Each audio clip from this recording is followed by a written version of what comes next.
Bethnal Green is nothing, but you are wrong. In our little way, we have helped make the world a better place. None of us has to sit cross-legged on a grotty little table in a drafty little hole stitching. You all right? George? None of us can be picked off one at a time by the bosses. Shall I get some water? No, leave it to me. Because of the work we've done, we've got rights. We've got conditions. We can stand up to the bullying because the union, us, has worked for us. Put me on my feet. I'm as right as rain. I Shall we get a remember doctor? 60 or 70 years ago, you didn't dare raise your eyes from your work or you would be spoken to, and not pleasantly either. Sit down, George. That's I if need you a weren't slip of that. shown the door. Max, do you think we should get an ambulance? What? For George. Don't be daft, just a bit shaken up, that's all. Come on, Max, you can hardly stand. Just 5 minutes, please, then it'll be over. Report, branch for good, then we can look after George till the cows come home. Come and look at him now. Just 5 measly minutes, that's all I need, can't you, Max? All right, I'll interrupt what I was doing. I'll put someone else in front of myself again. Oh, dear. Hey, now, George, you're all right, aren't you? Will you stop making a fuss? You heard what he said. Oh, get on with the report. Hats off to you. You're not going to let a sore head spoil a little moment of history. Do as I say, not as I do. No, do as No, I I mean what I say. Hats off again. You've been on your back. You're not 100%, but are you making a fuss? No, you are not. Get on with the job, you say. If we had more like you, we would be in the communist utopia by now. If something happens to George, yes, you're going to explain? I've never felt better. Hear that? He says he's never felt better. I am going to finish my report.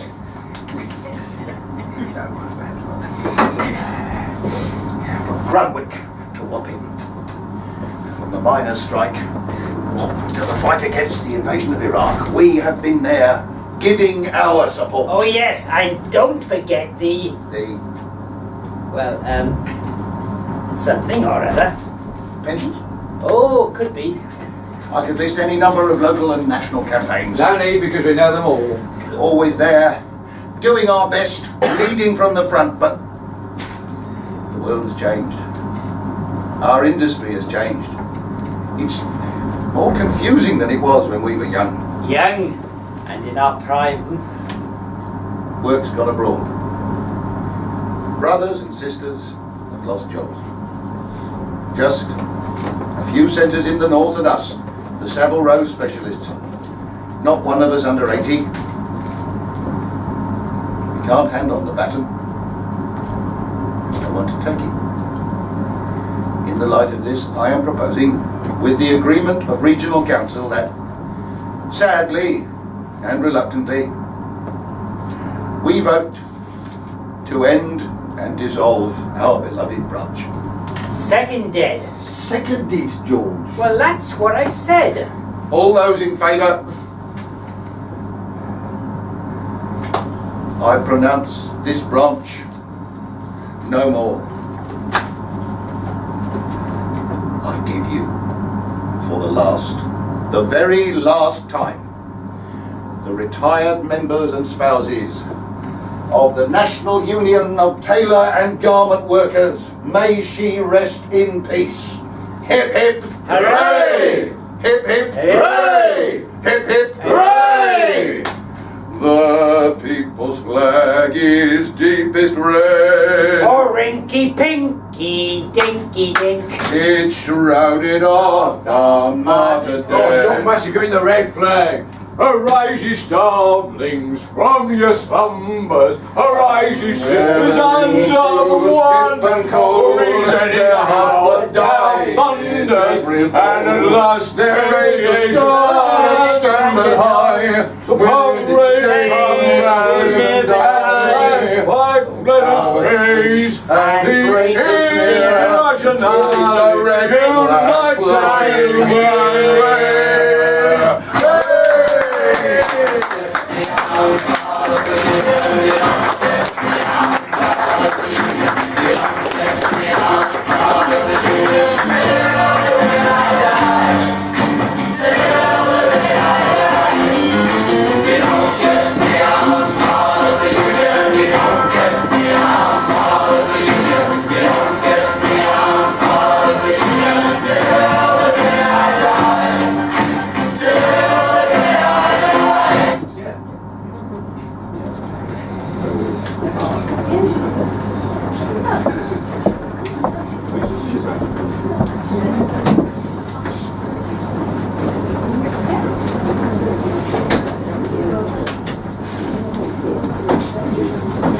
We will take a 15 minutes break, during which time we will kindly ask everybody to vacate the premises because we need to reset the stage.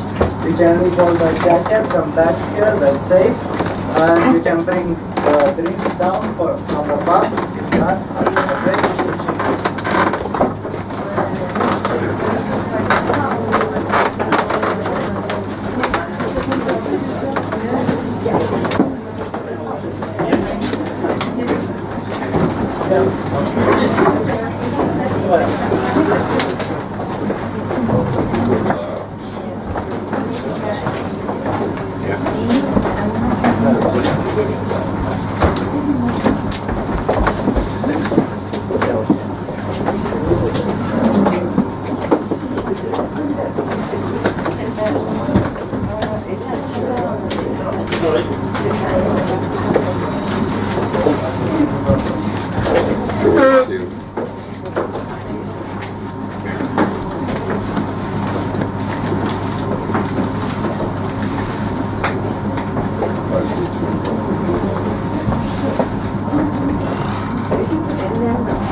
C'est fini là la pièce? non, c'est juste l'entrée. oui, mais Combien de temps? Oui, alors on va monter, on peut monter? Oui, c'est ça? 15 minutes. Non, 15. Ça fait oui, une demi. Non, 15 minutes, un quart d'heure. I'll come up and let you know.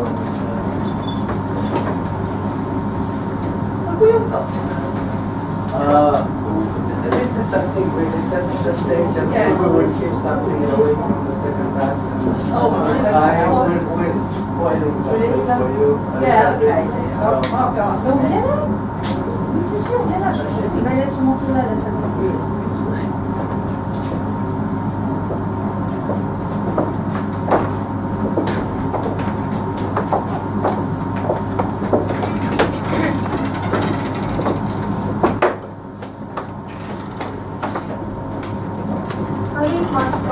absolutely, yes.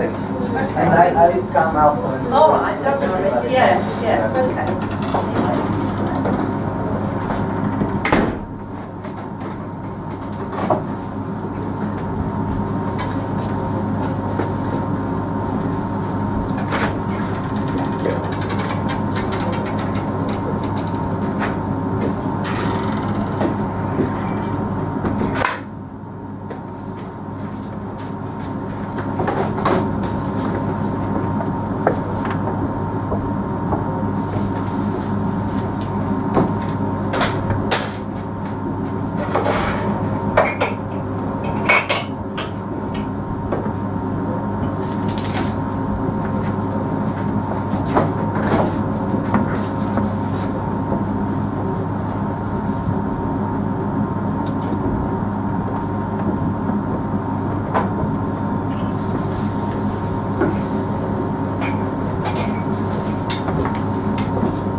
Actually, do you know what? Good idea.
Cheers. Just didn't want to be the first one to go then. Skin. That's me. Is you on a spot? I was going to No, I don't touch the seats. So you stay there where you stretch your legs.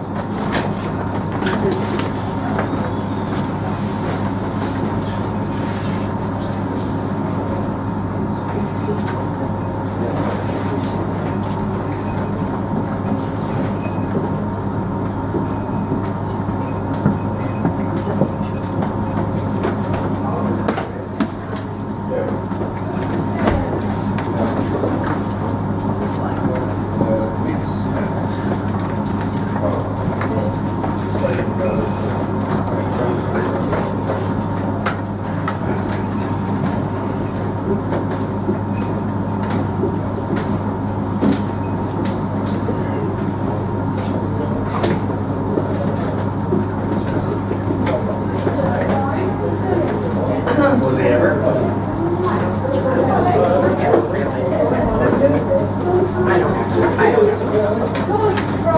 Sit down. No, I haven't. I've just been in other places.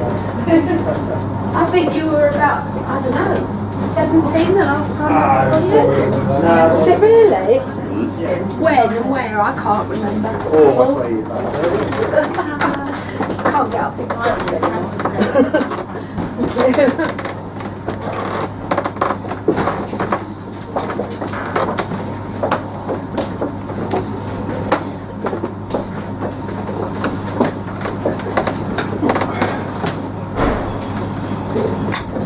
We were gods.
Yes.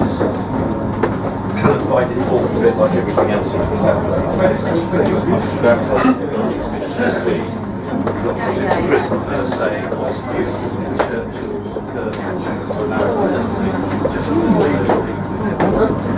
Keep going then, come back.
Will Rose. I'll make him. You won't get away with him not mentioning you on your day.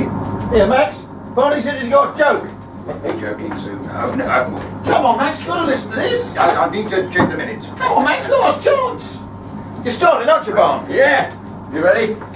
Right.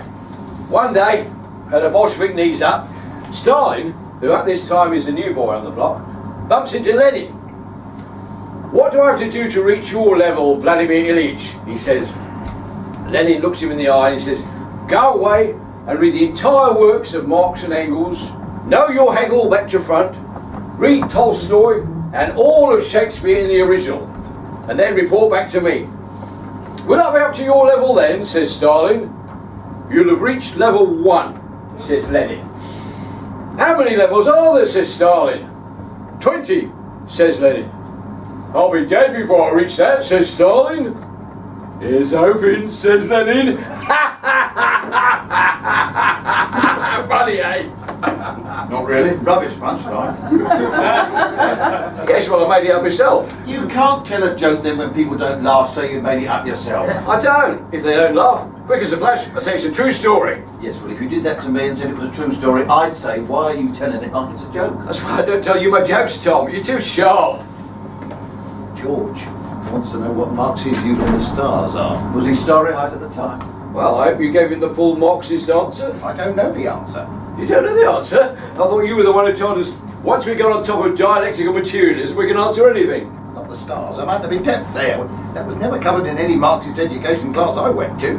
Don't we as Marxists believe that one day everything will be known through science? George can't wait. He wants an answer now. It's driving him mad. Is that a conspiracy over there? Ooh, old garden gnomish like you be. I was just telling Bunny and Tom about my win on the horses. A horse is a noble animal, misled by its masters. Except on the racecourse when it wins for you. Animal exploitation for filthy lucre. Now, when we take over, we'll free the beast, they'll have their Bill of Rights, and we'll end their... I need a wee. That's not George, he's not himself. Not since he had that whack on the head. And the shove. That was as bad as the whack. How could a shove be as bad as a whack, especially to the head? If you shove someone off a cliff, it'd be as bad. Worse, in fact, because the person had died. Wonder if we should get him checked over. I already said that. By someone qualified, I mean, is that what you mean? A doctor or someone, yes. I can't see his doctor coming all this way. He travels from Clapham, you know. Then it's an ambulance.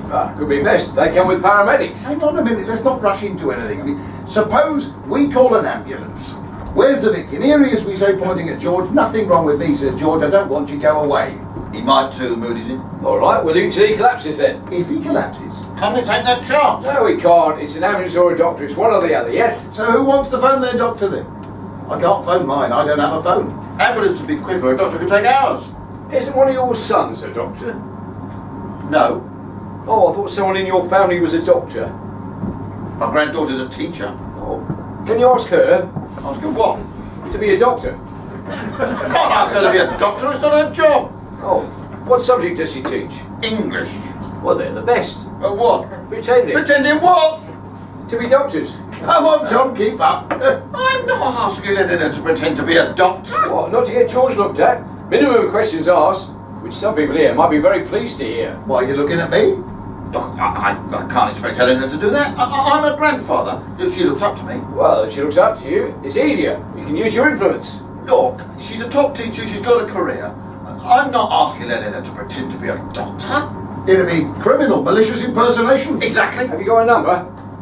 Fine. Well, phone her and see if she'll do it. To help a comrade in distress. She'll say no. Oh, work on her.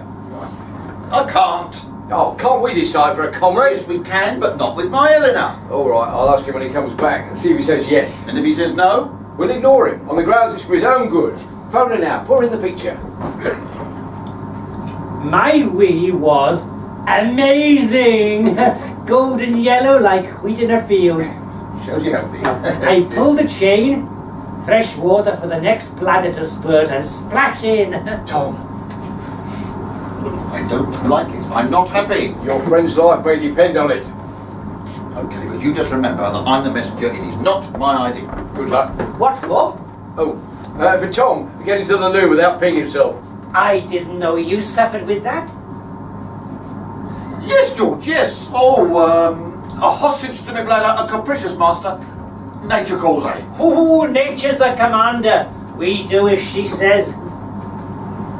George, we've always looked after one another, haven't we? Always stuck together. It's called communism. Well, we know you when you had your accident, when you got hurt. Max and I think a doctor should look at you, don't we?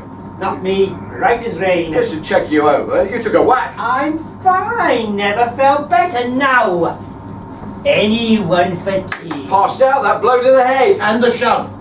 Look, we can get a doctor here. Take 5 minutes. For the last time, I don't want a doctor, and if one turns up, I'll tell him where to go now! Who wants tea? If you make it. George, I can't you put just... water in the kettle and kettle on the gas. Yes. No! You put water in the kettle and plug it in. It shall be done. We tried, we can't force him. Better tell Tom we don't need Eleanor. We'd have a doctor here now if it wasn't for you. George, eh? Always the one to make peace between warring factions, always the builder of bridges. What did you say? You had to have your moment, didn't you? What moment? I don't remember any moment. Your report moment. The report has to be given, there's no moment about it. Everybody had to wait for Max's report. Nothing could interrupt that great event. Not even George on his I knees. didn't realise it was so wobbly. Well, you should have. I know I should have, that's why I'm trying to put it right now. Put it right. Putting barriers in the way, more like. Jesus, Barney, can't you lay off me for 5 minutes? Sniping and snarling, you haven't stopped since you walked through the door. I don't walk anywhere these days. Hobble, slither, call it what you like. Hobble will do. Try me best. Close the branch. Give comrades their food and drink. I know you and George live alone, but is it right that me and Sarah made everything? Not on a good day for me. Not today. Today is a special day, a day not like any other. You of all people should know what I mean. Stop staring at your navel. Me? You mean, with your why haven't we achieved socialism yet and where did it all go wrong? My rule of life. Always look forward. What? Discovering there was a better way than you took, better choices than you made? Reaching my century. When I hit that magic number, staying 1 step ahead of Father Time. Swish swish goes his blade. He hasn't got me yet. Thinking about it. Maybe a hereafter wouldn't be the worst thing. Chance to meet up with people who've gone before. One in particular, eh, Barney, whose day this is. The kettle is on, and the noise is building up like an angry waterfall. Like blah, blah, blah, blah, blah, blah. It's called heating up. I've seen Niagara Falls with my beloved. One of the things she wanted to do before. Fine it was. Big. Wet. I thought you might like to read this. No thanks. Go on, read. I don't want to. How can you tell if you won't even look at it? Put it away. All right, I'll read it to you then. Better not. In loving memory of Rose Frankel, our dear sister snatched Clear Mr. Match. from us too young, you gave your life for a dream. You cooked your wife a bream. Sadly missed now as then, Madly pissed now is 10. the passing years can never dim a smile as wonderful as yours, nor a heart so kind. Every year for 50 years that's been in the paper on this day, never missed a year. Did you say a sister snatched? Yes. Horrible, eh, Barney? Was it your sister, Max? Not mine, no. Oh, yours, Barney. Enough of your questions, George. Oh, point taken, it's nosy. I normally put respect for other people's privacy way up high. Since you asked, He George, didn't, so stop stirring it. it's about someone who was very dear to Barney and me. I knew somebody who was very dear to me. My wife, for one. Who we miss a lot. I do anyway. I'm not asking you who. Barney said enough of your I'll questions. tell you anyway. Her name was Rose, and she was a beauty. We were all in love with her. She had a lot of love to give. Your blabbermouth. She smiled at you. She squeezed your hand. Your head was in the cloud. Stop talking. A kiss. Oh, you lit up like a menorah. I'll smash you, so help me. If you two fight again, I'll stop you. And we know what happens when I do that. No. Barney, let others listen. Can I finish what I started? Don't upset Barney. Rose was a woman who dreamed of building a better world. And where better to do it than the Soviet Union, where the workers had taken control for the first time in the history of the planet. So, on May the 19th, 1938, 15:29 hours, she boarded the Aeroflot plane to Moscow. A smile and a wave to the sad people she left behind, and she was off to the land of socialist milk and honey, carrying a secret, a beautiful secret. Rose. Rose Frankel, militant and beauty. She was in our union, wasn't she? Until she moved on to higher things, her father was a founder member. Stop your blubber, I said. Stop right now. This is history. You can't stop me telling people history. Rose's history is not the world's. Oh, well told off. I'm sorry, Barney. My nosiness got the better of me. Not you, George. Him. Bring out things that any decent person would know to keep private. What happened to Rose is our history, just as much as the Battle of Cable Street or the miners' strike. It's not. No, it isn't. I'm nearly there now with a minute. Rose loved her new life in Moscow, George, with her journalist job on the Moscow News, telling the world in English about all the wonderful things that were happening. I wrote her a letter every week. She wrote to me when she could. I read her letters 50, 60 times over. I wanted to be there, shoulder to shoulder with our Soviet comrades, with Rose, building a better world. Then suddenly, nothing. No more letters, silence. November 1940, wasn't it, Barney, when it all went quiet? A bad time to be worrying about one person when the whole world was going mad, but a few of us kept pushing. Her family, people she touched. We wanted to know she was all right. We wanted to see her again. In the land of our comrades, where they were building socialism, surely they'd tell us if something bad had happened to Rose. Surely. Well, they did. Bless them. They did. 18 years later. That's how long it took. And even then, it only happened because Harry Pollitt, who still had some standing in that part of the world, wrote a personal letter asking for details. She was all right, I hope. I can still see the reply as if I was reading it now. But she was fine? Dear Comrade Pollitt, after researching the case, we send you the following facts. Frankel, Rose, native of England. After a trial by the Military Collegium of the Supreme Soviet of the USSR, 23rd of August 1940, was found guilty of being a resident agent of British intelligence and sentenced to be shot with confiscation of property. My Rose! My lovely Rose. We worked out the last months of her life. The knock in the early hours, the ride to the Lubyanka, the interrogations through the night, night after night, so she'd have ended up shattered in every way. Why did you turn against the Soviet Union? What help did you give to Trotskyist and capitalist wreckers? Is Harry Pollitt one of them? He is, isn't he? We know he is, so you might as well say, breaking her down so she'd give them what they wanted. Rose resisting. I know she did. It was her nature. Knowing that any name she gave her would go through exactly the same as she was going through. How much she felt those last months. No one to squeeze her hand, give her a smile. Not even allowed to read the letters we wrote her from England. We heard she cried. She was probably crying when the NKVD officer, in his floor-length rubber apron, his shoulder-length rubber gloves, pushed her up against the wall of a specially soundproofed cell with its sloping cement floor and its drain hole, and put a bullet through the back of her head with as much pity as you would a cow or a dog. What could I do? More than you did! I begged and begged her to come home. Every delegation I went on. Come home and see your family, your friends. We miss you. Maybe you didn't beg hard enough. I could put handcuffs on, I could. I heard what you did was a long way from that. You were there to see, but you heard. I heard you were happy for Rose to stay. That's a downright dirty lie. Shame on the person who told it. Who said it? Comrades who were there. Oh, names. Names don't matter. They do to me. If they're alive, their days are numbered. And anyone else that tells such lies, I couldn't get Rose to budge. She was happy. I'm a reporter. I know so many important people. I'm happy here. I'm helping. And then there's Dimitri. I can't tear him away from all this. It wouldn't be fair. Given what was brewing, you had a duty to push her. You didn't even get to Moscow. At least I did that. I couldn't get on a delegation. If I had, we'd have seen what I'd have done. Oh, that's it, isn't it? What you would have done. So easy when it's ifs and maybes. Some of us tried. And when you actually try, you see things don't work out. Like you dream they will. This sounds like fun. It's not fun, Tom. It's called irony, comrade. You haven't said the worst. What could be worse? We doubted her.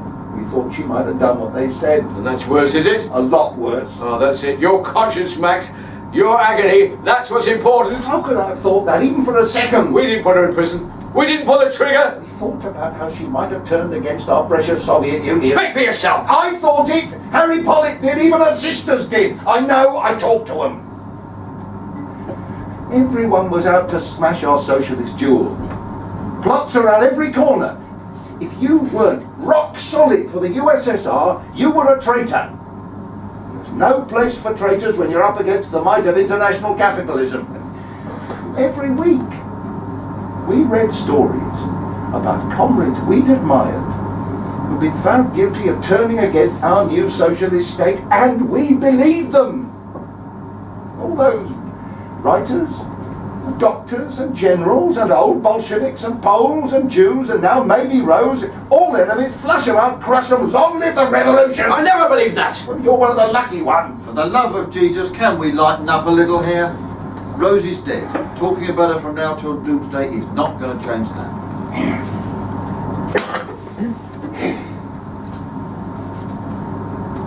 What happened to that tea, George? Oh, tea. How many spoons Spoon? of tea? How long is it since you made tea? You chuck in 5 bags and give them a stir. Strong Yorkshire on the shelf. Oh, 5 it is. Eleanor said she'll come on one condition. Which is? That George doesn't tell her to bugger off the moment that she arrives. Oh, you did tell her he might. Well, I owed her that. Leave the yoga. Can we meet it? No, we can't. Right, I'm going to stand her down. No, wait a minute. This needs some careful thought. Well, can we have some, and very quickly? Well, we don't know he won't go along with it once he's got a doctor in front of him. I am not getting Eleanor here on the basis that George might be nice. Explain to her she's a means to an end. Then his insults won't count. It's not just her, what about me? I don't want George thinking that I called a doctor without asking him. Well, better than him being ill and us doing nothing about it. In that case, you be the one that called the doctor. Shh, here he comes. You got any stories, George? Stories? They were just saying how good it'd be to have a story or two about now, and I was saying how no one tells them like George. There isn't. Oh, don't be so modest. You tell a story better than anyone. Go on, prove I'm right. Go on. Oh. Once upon a time, at the bottom of the garden, underneath the old shed, there lived a little mouse whose name was George. Now, George was a very busy little mouse. Every morning, bright and early, he'd sniff around for scraps and seeds. Not and kid then he'd- stories, George. Stories for grown-ups. Oh. How's that bump on your head? Oh, good enough for me. Back to normal, aren't you, comrade? What's normal? We're all products of, something or other. Marxist determinism, eh, Miladio? Oh, could be. What's the tea following this mouse, George? Oh, tea. Well, Eleanor is waiting. I don't think getting Eleanor here's a good idea. Well, think of another one then. I'll try, and when I try, I normally succeed. You tell a story, Max. Me? Well, if you're bending me on, Why not? I call it Max's first lesson in the class struggle. Heard it. George, hasn't have you, George? I was 26. And you've just been demobbed after chasing the Germans single-handed out of France. I was a wife, 2-year-old daughter, and another on the way. You were desperate for work when, miracle of miracles, Horn Brothers offered to take you on and train you as a manager. Big company, Holmes. The jet outfitters. Every high street had one. My prospects were on the up, and they went on upping. Till the company announced a wage cut. For the machinists, not the cutters like you. Who's telling this story? Oh, I know it so well. I've heard it so many times. I know it by heart. How the machinists came out on strike. And you were the only cutter who joined them? George hasn't heard it, have you, George? When Max was left on the picket line when the girls went back to work. Well, he has now. Now, you can tell me again if you like. I was